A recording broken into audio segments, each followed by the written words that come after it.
నాగ చైతన్య శోభిత మ్యారేజ్కి సంబంధించి కూడా ఎన్ని స్పెక్యులేషన్స్ అంటే వీళ్ళిద్దరి వల్లే సమంత కూడా విడాకులు తీసుకొని పోయింది, తను దూరం అవడానికి కూడా శోభితనే కారణం, ముందు నుంచి కూడా వీళ్ళకి రిలేషన్స్ ఉన్నాయి అనేది.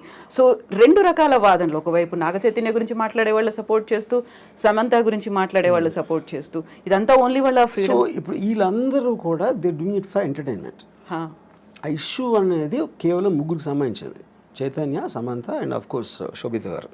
యూనో బయట వాళ్ళు మాట్లాడితే అందరూ మాట్లాడతారు. పొద్దున్న లేస్తే మనం మాట్లాడకుండా ఏంటి చేసేది? కొంతమంది ఇండివిజువల్గా మాట్లాడచ్చు, కొంతమంది మీడియాలో మాట్లాడచ్చు, కొంతమంది ఇందాక చెప్పారు కదా ఆవిడ స్వామి వాడేదో ఒక ప్రిడిక్షన్ ఇవ్వచ్చు, ఇలా రకరకాలు ఉండరు. అదంతా కూడా సోషల్ ఎంటర్టైన్మెంట్. డైరెక్ట్లీ ఎఫెక్ట్ అయ్యే పీపుల్ ఆ ముగ్గురే. ఆ ముగ్గురు ఏమనుకుంటున్నారు మనకు తెలియనప్పుడు దాని మీద మీరు ఎంటర్టైన్మెంట్ కోసం చేయండి, మనకు సంబంధం లేదు.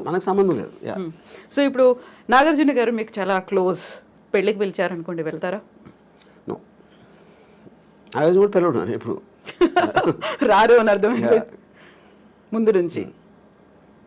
నాకు పెళ్ళిళ్ళకి వెళ్ళటం one of the biggest issues ఏంటంటే అందరు నవ్వుతా మాట ఏం చేస్తున్నారు ఈ మధ్యన. నాకు అలాంటి కైండ్ ఆఫ్ ఫార్మల్ కాన్వర్జేషన్స్ అంటే నాకు చాలా చిరాకు పడుతుంది.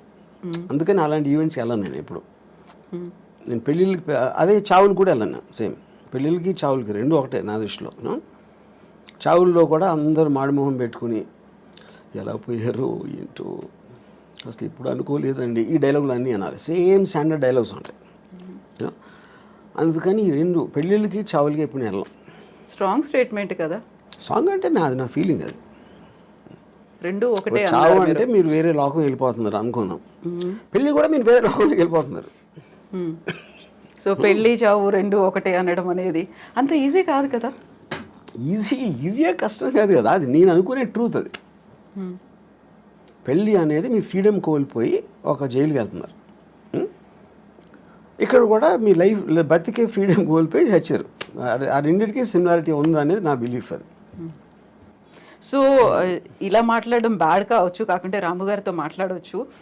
వాట్ ఇఫ్ ఎండ్ స్టేజ్ రాము గారు ఎలా ఉండాలనుకుంటున్నారు, ఏం జరగాలి, ఎలా ఉంటే బాగుంటుందని?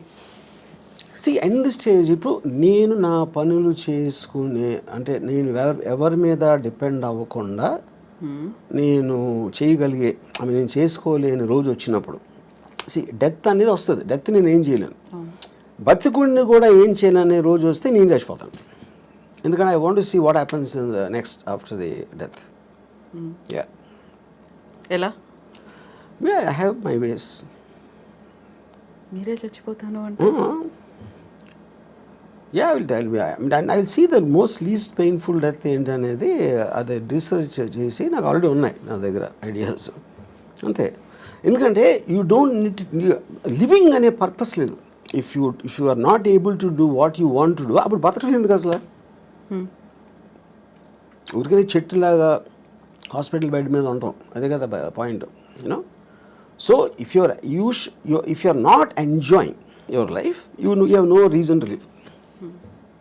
ఇది ఇంకొక ఎక్స్ట్రీమ్ కదా, చాలా ఈజీగా పోవచ్చు, లేకుంటే ఇలాంటి పెయిన్ఫుల్ అనేది లేకుండా. ఎక్స్ట్రీమ్ అనేది ఉండదు, ఎవరి థాట్ అలా ఉంటుంది. మీకు ఎక్స్ట్రీమ్ అయింది అనేది నాకు చాలా న్యాచురల్ అనుకోవచ్చు. Extreme is by definition is one persons perspective another person, అంతే కదా.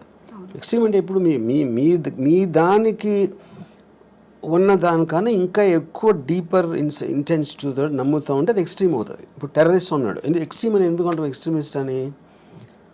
వాడి కోపాన్ని అంత నిర్వహించబడుతున్నాడు, చంపేస్తున్నాడు, బాంబులు పెడుతున్నాడు. అది మీరు చేయరు. మీరైతే మా అయితే తిడతారు, మా అయితే కొడతారు, లేకపోతే మా అయితే అరుస్తారు. వాడు దానికి వెళ్తున్నాడు. ఇలాంటితో వర్కౌట్ అవ్వని వాడు నమ్ముతున్నాడు. కానీ ఎక్స్ట్రీమిస్ట్ ఎవడు? వాడు ఎక్స్ట్రీమిస్ట్ అనుకోడు కదా, వాడు అది నమ్ముతూనే చేస్తున్నాడు. అది సో పెయిన్లెస్గా ఉండాలి, ఈజీగా స్మూత్గా ఉండాలి అంటే రీసెర్చ్ చేస్తున్నారు. అందులో సూసైడ్ కూడా ఉందా?